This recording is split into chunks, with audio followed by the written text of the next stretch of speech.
이사벨론 중고 25번째 시간입니다. 우리 이사 26장을 통하여 새 시대에 들어갈 인격을 말씀드리겠습니다. 변화성대의 인격을 말씀하셨는데요.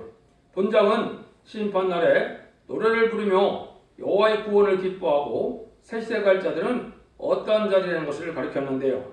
제레미지를 맞이할 변화성대의 인격을 말하는 것입니다. 그러면 1절부터 3절을 먼저 보시겠습니다. 그 나라 유대 땅에서 이 노래를 부르리라. 우리가 우리에게 견고한 성읍이 있으며 여호와께서 구원으로 손과 각을 삼으시리로다. 너희는 문들을 열고 신을 지키는 의로운 나라로 들어가오게 할지어다. 주께서 심지가 견고한 자를 평강의 평강으로 지키시리니 이는 그가 주를 의뢰함이니이다. 이제 이와 같이 견고한 성읍이 있을 것을 노래했는데요. 의로운 나라로 들어오는 자들인데 하늘을 의지하는 마음이 견고한 자들이 들어가는 나라라는 거지요. 그럼 견고한 성읍은 뭐가 되겠습니까? 이건 우리나라로 선진국가가 되고 새 시대를 말씀하는 것이죠. 에덴 동산에 들어갈 자들은 어떠한 자들이냐? 또 한국이 선진국가가 이루어질 때 선진국가의 복락을 또 영광을 볼 자들은 누구냐? 그걸 얘기했죠. 그날이라 그랬죠. 그날은 이수사장처럼 땅을 뒤집어서 땅이 공허하게 되는 하늘의 심판날을 얘기했는데요. 동방 역사의 변론을 통하여 심판날에 변론을 미리 하시고 변론대로 하나님 심판을 할 때 세상은 순종치 않는 자는 멸망이 오게 되고 하나님 앞에 믿음을 지키고 여기서 말하는 것처럼 심지가 견고한 자를 평강의 평강으로 인도한다 그랬죠. 지금까지는 이제 심령평강이기 때문에 주가 천국을 가는 그런 은혜를 베풀었지만은 심판과 양 때는 영혼간에 평강을 베풀게 되는데 그 평강을 누릴 자가 누구냐? 첫 번째 이제 신을 지키고 믿음으로 또 문들을 여기 통하여서 문들이라는 말을 했죠. 문들을 열고 그랬죠. 이것은 새 시대 가는 문을 뜻했죠. 이것은 성적인 종들을 통하여 동방 역사에 이제 말세대 황제를 통하여 들어가는 나라가 바로 천년왕국 새 시대인데요. 근데 심지에 견고한 자가 되어야 된다 이런 얘기를 했죠. 심지가 견고하다는 것은 뭡니까? 하나님의 뜻을 믿는 믿음이 아무리 오랜 세월 동안 기다려도 변찮는 믿음이다 이 말이죠.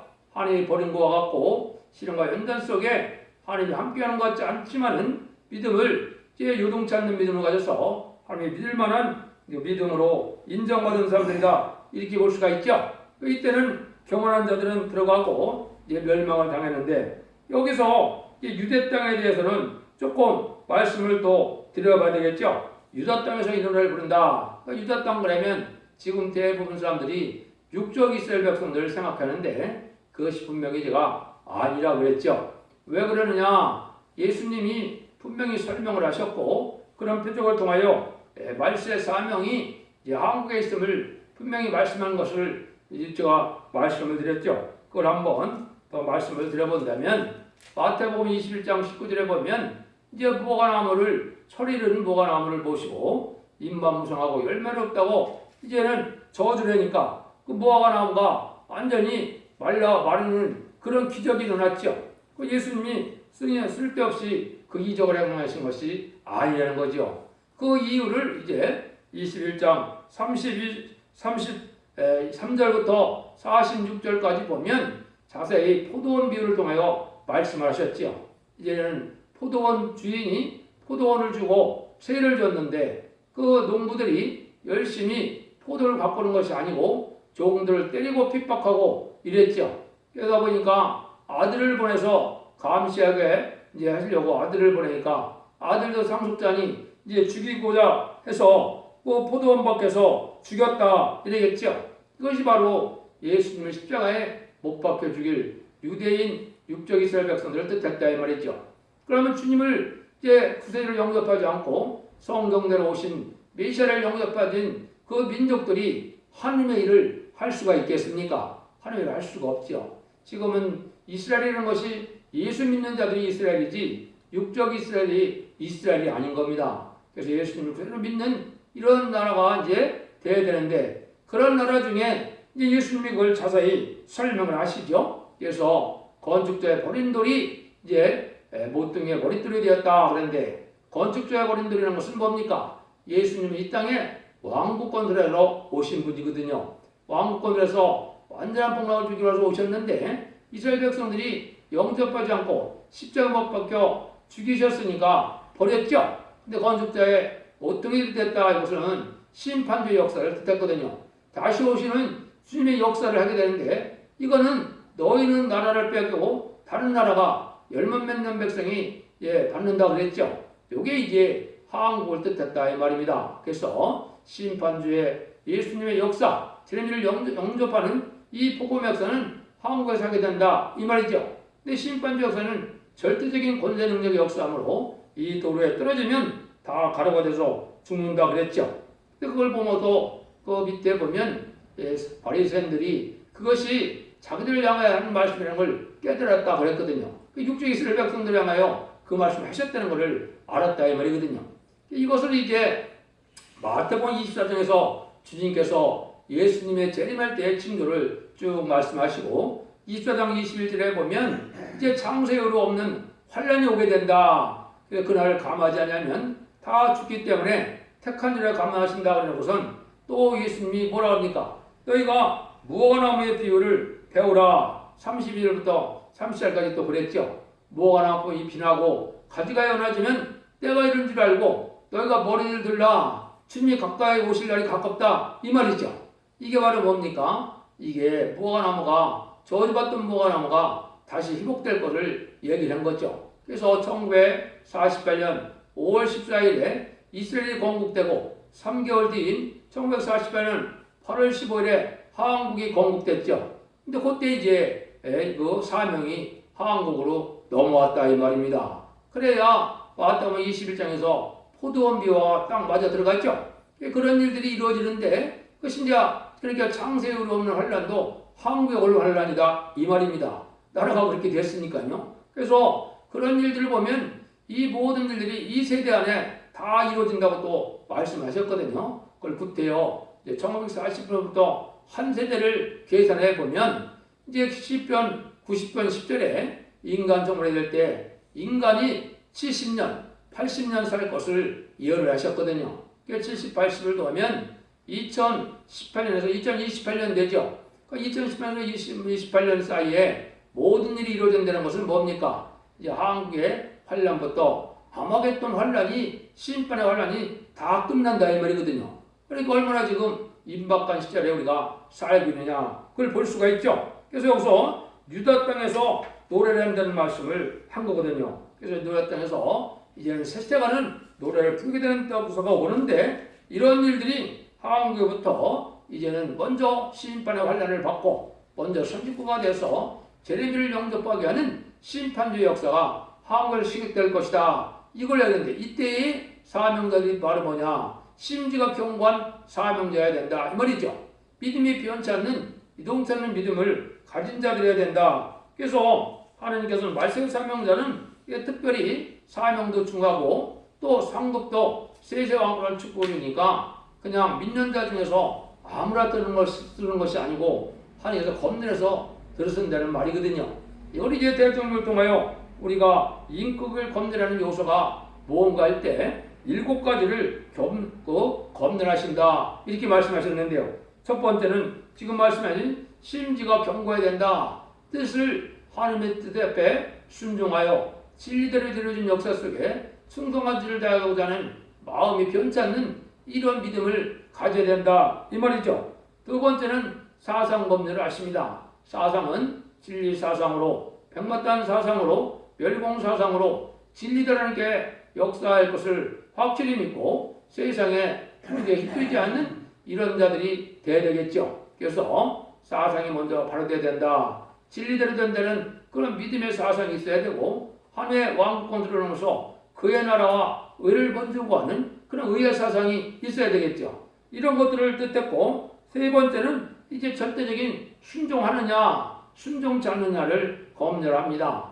그래서 하나님의 말씀을 순종해서 지켜 회개하는 것이 이게 믿음이지, 인간이 말씀을 가감할 그런 그런 고난도 없는 것이고 인간은 순종 여부만 따라서 우리가 복을 받고 우리가 저주를 받는다 이렇게 볼 수 있거든요. 절대적인 하나님 앞에 순종하는 그런 모습이 있어야 하나님 들을 수 있다 이 말이죠. 그 다음에는 그런 능력과 자격을 차려면 기도를 할 수 있어야 되겠죠. 기도의 분량을 많이 채워야 됩니다. 이것이 이제 세례에 부르는 오순 능력까지도 말씀하셨는데 많은 기도 분량을 채워야 능력의 역사를 할 수가 있거든요. 그러니까 기도의 분량을 하나님께서 또 보신다 이 말이거든요. 세 번째는 이제 다섯 번째죠. 다섯 번째는 이제 말씀 무장을 해서 말씀을 칼같이 쪼개는 역사를 해야 된다 이 말이죠. 하나님의 말씀을 하나님의 섭리에 맞게 성경 부분을 잘 시대에 맞는 짝을 찾아서 잘 변호할 수 있는 자가 돼야 마귀 권세를 이길 수가 있거든요.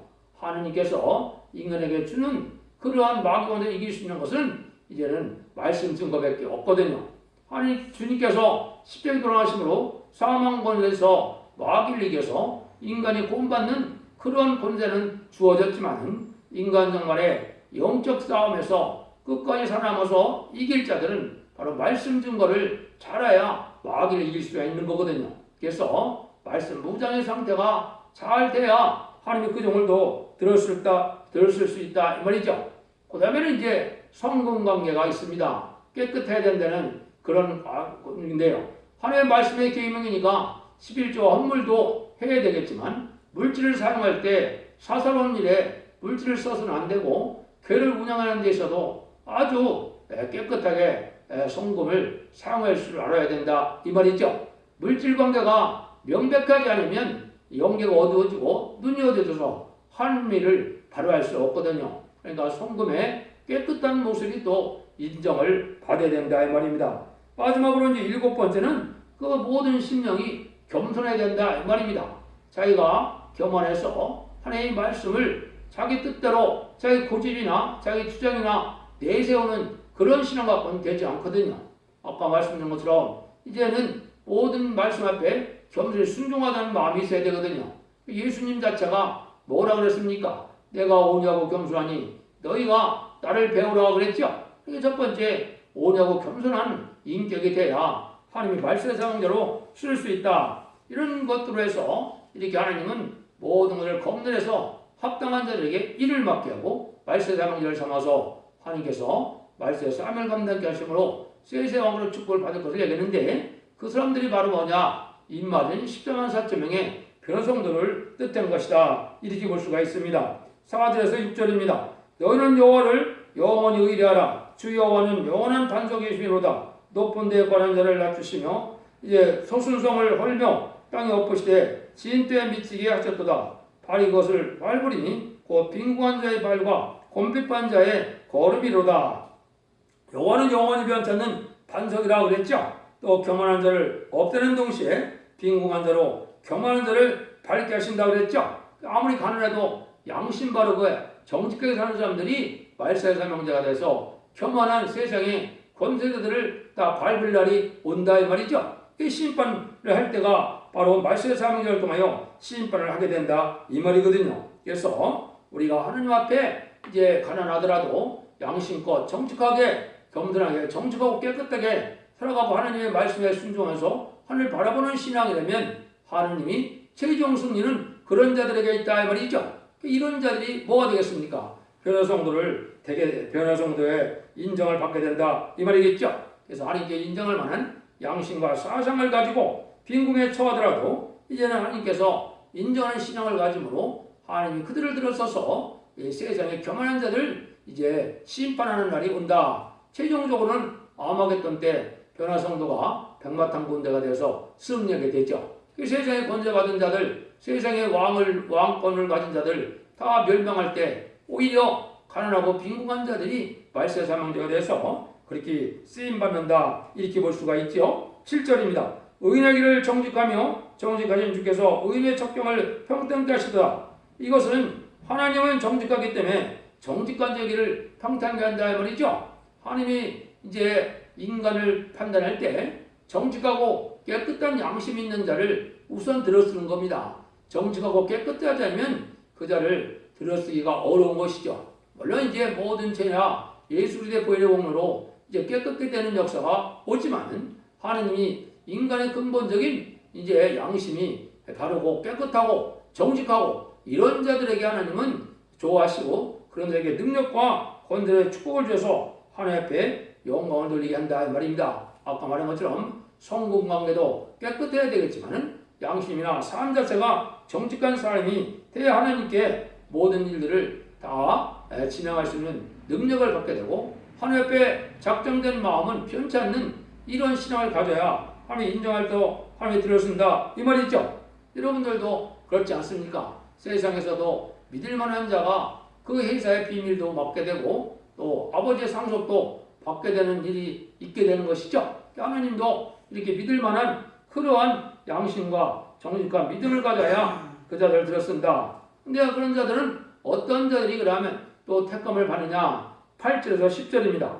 여호와여 주의 심판하시는 길에서 우리가 주를 기다렸사오며 주의 이름 곧 주의 기념 이름을 우리 영원히 삼아나이다. 밤에 내 영혼이 주를 삼하였음즉 즉 내 중심이 주를 간절히 구하오리니 이는 주께서 땅에서 심판하시는데 세계의 범인이 의를 배움이니이다. 악인은 은총을 입을지라도 의를 배우지 않으며 정직한 땅에서 불의를 행하고 여호와의 이름을 돌아오지 아니하는도다. 하나님을 경외하고 내 주를 따라가는 길에서 하나님을 간절히 사모하는 일이 있다 이 말이죠. 여러분이 여기 주를 기다리고 주를 사모한다는 것은 뭐겠습니까? 세월만 보내는 것이 주를 기다리고 사모하는 것이 아니죠. 주를 향해서 힘쓰게 있어서 성신소모있고 이제는 모든 전심전력을 다해서 주의를 분격하기를 원하고 희생수고하여 주님을 섬기고 주님의 뜻을 이루고 애쓰는 자들이 그런 것을 기다린다 그러겠죠. 그런데 또 어떻게 한다 했습니까? 밤에 내 영혼이 주를 사모한다 그랬죠. 이 간절한 마음으로 기도하는 자들에게 나타난다 이 말입니다. 하나님의 은혜를 채우려면 한밤중에 간절히 주님을 찾는 이런 기도하는 자들이 돼야 된다 이 말입니다. 사모하는 자들에게 하나님은 역사하는 것이다. 이걸 볼 수 있다 이 말이죠. 열심을 내고 주님을 간절히 바라서 주님을 간절히 우리가 바라는 그런 기도에 있어야 하나님의 은총을 베풀어서 하나님이 말씀하신 대로 쓰게 되는 것입니다. 그래서 우리가 한밤중에 주를 기도하는 것이 중요하다 이 말이죠. 그래서 그러한 중심이 간절히 삼하고 강구하는 이런 자들이 하나님의 발견돼서 그 자들이 또 하나님 앞에 사람들로 쓰임받게 된다. 이렇게 볼 수 있죠. 11절입니다. 여호와여 주의 손이 높이 들리더라도 그들이 보지 아니하나다마는 백성을 가시는 주의 열성을 보면 부끄할 것이라. 불이 주의 대적을 사르리이다. 하나님께서 당신을 사모하는 자를 향하여 아주 열성으로 역사하기 때문에 대적이 보고 부끄러워하게 된다 이 말이죠. 하나님을 잘 의지하고 하나님을 열심히 믿는 자들은 이제 하나님이 심판하려는 자한테 불에 사르는 불심판이 있을 때 하나님이 그 자들은 이제는 어떻게 돼요? 하나님의 절대적인 보호와 인도 속에 피를 당치 않지만 세상에 교만한 자, 세상에 권세 있는 자들은 이제 불에 사람을 당하면 수치를 당하게 되는 거죠. 이게 참된 기독교인이 아니어도 그때 알 수 있는 겁니다. 그리스도의 수치가 뭐냐? 심판하려는 자한테 하나님의 절대적인 보호와 인도를 받지 못하면 부끄러움을 당하는 것이죠. 하나님이 이제 절대적인 보호와 인도 속에 천만인이 쓰는 재앙날에 하나님의 보호와 인도를 받으면 하나님께서 그자들을 사랑하다는 증거가 되겠죠. 하나님의 보호를 받는 것이 하나님의 인도를 받는 것이 하나님 앞에 부끄러움을 당치 않는다는 것이 심판대 되어질리다 이 말이거든요. 그래서 누차 얘기한 것처럼 공산당이라는 악의 세력을 등장시킨 것은 심판의 관련 때 공산당을 들어서 심판할 때 그때 하나님의 절대적인 보호와 인도함을 받게 되는 그런 종들의 역사가 있고 그 종들이 말세의 세력이 돼서 백마땅 군대가 돼서 마지막으로 공산당을 이 세상에서 없애는 것이 심판의 비밀이거든요. 공산당 세력이 한 명도 남지 않고 아인가진이 다 멸망할 때 전멸을 당하는 것이 바로 아마겟돈 전쟁이거든요. 거기에 들어갈 사람들이 최고 영광 누릴 자들인데 그런 자들은 바로 이렇게 주님 앞에 주님을 의지하는 믿음으로 주님의 사랑을 받은 자들이다. 이렇게 하나님 인정하는 신앙을 가진 자들이다. 이렇게 볼 수가 있죠. 12절 13절입니다. 여호와여 주께서 우리를 위하여 평강을 베푸시오니 주께서 우리 모든 일을 위하여 이루심이니이다. 여호와 우리 주 하나님이시여 주 외에 다른 주들이 우리를 가난하였사오나 우리가 주만 의뢰하고 주의 이름을 부르리이다. 하나님은 이 평강을 택한 자에게 주기를 원하는데 이 모든 일을 세상에 대해준 것은 이 택한 자들, 특별히 변화성도가 된 10만 4천 명을 해요. 모든 하나님의 의를 이룬다 이거죠. 하나님은 그 사람들의 복락으로 해요. 우주 만물을 창조했다고 해도 과언이 아닙니다. 하나님이 사랑하는 자들이 바로 그런 자들이기 때문에 그런 자들에 의해서 하나님의 모든 것을 이루는데 하나님이 우리를 평강으로 인도한다고 그랬죠. 예수님이 이제 십자가에 들어가시고 부활 승천해서 첫 번째 첫날 이제 저녁에 이제 마가다락방에 예수님이 나타났을 때 어떻게 했습니까? 제자들 보고 평강이 있을지어다 하면서 성령을 받으라 그랬죠. 그때 당시는 이제 영원 구원을 받는 시대이기 때문에 심령 평강을 지금까지 누려왔죠. 그런데 심판날에는 영혼간의 평강을 뜻하는 겁니다. 심판날에는 영적인 평강 갖고는 안 되고 육적인 보호도 있어야 되겠죠. 절대적인 보호와 평강을 누리게 한다. 이 말씀을 이제 여기 하시는 거거든요. 그래서 오늘은 주만 의뢰했다고 그랬죠. 다른 주들이 우리를 가난했다. 이거는 잘못된 신앙, 우리 우선순위, 삶의 우선순위가 어디에 가 있나 이 말입니다. 지금도 믿음이 천차만별이죠. 그래서 하나님을 참된 하나님을 진리한 하나님을 믿는 믿음이 아니고 이게 다른 주를 가난하는 자들이 많은데요. 이건 미혹받는 사람들이 많은 거죠. 많은 탈선된 게 이단이라는 것은 진정 주님을 사모하는 것이고 주를 의지하는 것이 아니지요. 그건 자기들의 생각과 고집에 미혹받은 일들을 자기들의 신앙으로 생각하고 해놓는 것들은 하나님이 인정을 못 받기 때문에 하나님의 평강을 누릴 수가 없겠죠. 참된 신앙인지 아닌지는 언제 한다고요? 심판 환란장에 보면 안다 이 말입니다. 모든 단체에서 자기들만이 의롭고 자기 단체가 화양한 사는 역사가 온다고 하는데 심판날에 대해 보면 누가 하나님을 잘 믿었는지 잘 믿었는지를 알 수가 있겠죠. 그래서 우리가 주만 의뢰한다 그랬죠. 그러니까 다른 주들이 가난하면 안 되는 겁니다. 물질이, 권세가, 명예욕이, 탐욕이 이런 것들로 해서 신앙이 좌지우지된다면 그런 것들은 잘못된 신앙이죠. 그런 단체가 갖고는 이 평가 누릴 수가 없는 것이죠. 그래서 진리 하나님, 진리 예수님, 진리 성령님이가 진리의 말씀대로 순종해서 말씀대로 오는 복을 누리는 이런 성도가 돼야 올바른 길을 갈 수가 있겠죠. 14절 15절입니다. 그들은 죽었은즉 다시 살지 못하겠고 사망하였은즉 일어나지 못할 것이니 이런 주께서 벌하여 멸하사 그 모든 격을 멸절하였음이니이다. 여호와 주께서 이 나라를 더 크게 하신즉 이 나라를 더 크게 하셨나이다. 스스로 영권 얻으시고 이 땅의 모든 경외를 확장하셨나이다. 하나님이 그랬죠. 이거는 이제 한국도 통일될 때 커지는다는 뜻도 있겠지만 세계에 통일하는 그런 모습으로 말씀하시는 겁니다. 세상은 이제 아마겟돈까지 끝내면 세상은 한 나라로 통일이 되겠죠.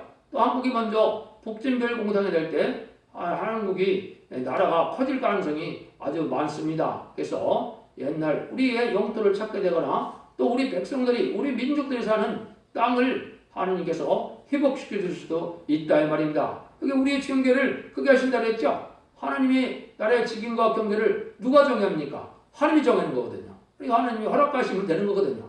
여러분들이 이 소망 중에 타라는 것이 바로 이 시대에 만든 신앙이다 이렇게 볼 수가 있습니다. 16절에서 19절입니다.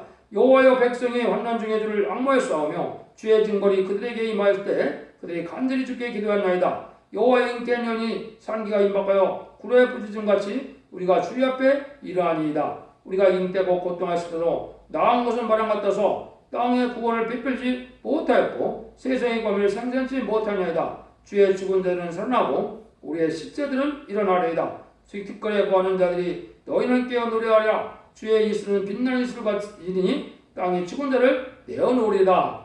하나님이 이제 환란이 올 때 낙심치 않고 부르짖어야 되는데 인간의 삶이라는 것이 하나님의 긍휼과 자비가 아니면 이 땅의 환란장에 살아남을 자가 없다 이 말이죠. 하나님이 그래서 다 심판으로 죽이는 것이 목적이 아니기 때문에 이런 살리는 역사 속에 하나님 앞에 진리 앞에 순종하는 자들에게는 하나님의 평강이 임하게 된다 이 말이죠. 그래서 하나님의 이제 인정받는 신앙자들은 다 살아남는데 이때 보니까 주의 죽은 자들은 다시 살아난다 그랬죠. 우리가 실체들은 일어난다 그랬죠.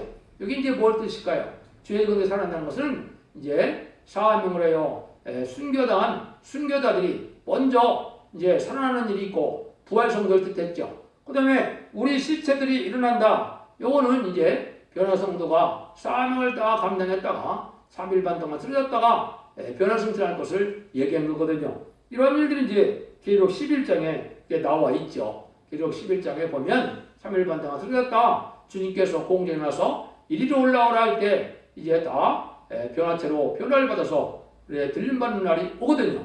그런 일들을 여기 말씀하신 거다. 이렇게 볼 수가 있습니다. 그래서 세상에 사는 방법으로 세상에 사는 인간들에게는 하느님의 나라에 들어갈 자들을 하나도 생산하지 못했지만은 주님을 잘 믿는 시온의 무리들이 이 복음을 전했을 때 참된 백성과 참된 군이 나타나서 새 시대의 복음을 누리고 이제 죽지 않고 변화승천할 수 있는 이런 종들도 이루어진다. 인간이 보기에는 불가능한 것 같아도 하나님은 그렇게 하시겠다 이 말이죠. 하나님은 이제 우리를 죽기까지 우리를 사랑하신 것처럼 우리도 죽음을 무릅쓰고 죄를 품게 하는 자들은 이렇게 변화성도의 복을 누리게 된다. 이렇게 볼 수가 있죠. 20절 21절입니다. 내 백성아 갈지어다. 내 멸실에 들어가서 내 문을 닫고 분노가 지기 전에 잠깐 숨을 지어다. 보라 여호와께서 거쳐서 나오사 땅에 거민의 죄악을 바라실 것이라. 땅이 그의 쇳던 피를 드러내고 그 사대한 자를 다시는 가리우지 아니하리라. 이때 용서 없는 심판이 오는데 하나님의 택한 망성들, 하나님의 진리 앞에 순종하는 자들은 어떻게 한다고요? 여기에 내 물실에 들어가서 문 닫고 분노가 전에까지 잠깐 숨으라 그랬죠? 이것은 이제 하나님께 심판을 하려는데 택한 종들을, 택한 양떼들을 이제는 예비처 보호로 인도함을 받아서 절대적인 보호와 인도함을 받을 것을 얘기한 거거든요. 그것은 환란 때 하나님의 보호 속에 세세의 백성이 되는 방법은 바로 예비처 보호처에 인도받는 방법밖에 없다는 것을 지금 말씀한 것인데요. 그래서 계시록 12장 6절에 보면 그 여자가 광야를 넘어가네 예비한 예비처가 있다고 그랬죠. 그것은 진리의 말씀에 순종을 듣고 따르던 초대교회 성도들이 환란지향 때 예비처 보호처로 보호받을 것을 지금 얘기한 것이다. 그렇게 볼 수가 있는 것이죠. 그래서 새시대에 가는 백성들을 말씀한 건데 이걸 자세히 설명한 것이 이사 33장에 보면 안정처가 있다는 말씀을 하셨거든요. 그래서 진리를 바로 순종하는 자들에게는 하나님께서 절대적인 보호와 인도함을 받게 하는 이런 역사가 인간에 있을 것을 말씀한 겁니다. 결론을 말씀드리면 제레미주를 영접할 인격은 바로 뭐냐? 심지가 견고한 자야 된다 이 말이죠. 환란이 와도 조금 더 흔들리지 않고 담대히 영계 싸움을 잘해가는 이런 자들이 돼야 된다 이 말이죠. 그 다음에는 마음을 변치 않고 정직하고 간절히 사모하고 절개 있는 신앙을 갖고 환란에도 부르짖는 자들은 하나님이 이제 보호해서 절대적인 보호와 인도함을 받게 된다 이 말이죠. 또 순교자들도 이제 부활을 시켜서 하나님이 주님께서 우리를 변화승전시킬 때 먼저 일어나게 한다 이렇게 얘기했죠. 그 다음에 하나님 택한 백성들은 순종하는 백성들은 예비처의 보호처에 밀실에 보호해서 절대적인 보호를 준다 이 말이죠. 여기 하나님이 인간 눈에 택한 자에게 주시고자 하는 평강의 일을 말씀하신 것이죠. 여러분들도 진리 앞에 바로 순종함으로 심플하게 하는 자와 상관없이 절대적인 보호와 인도 속에서 이제는 자손만 대처복과 세세 왕권의 축복을 누리는 복된 종들이 다 되시기를 예수님으로 간절히 축원드립니다. 아멘.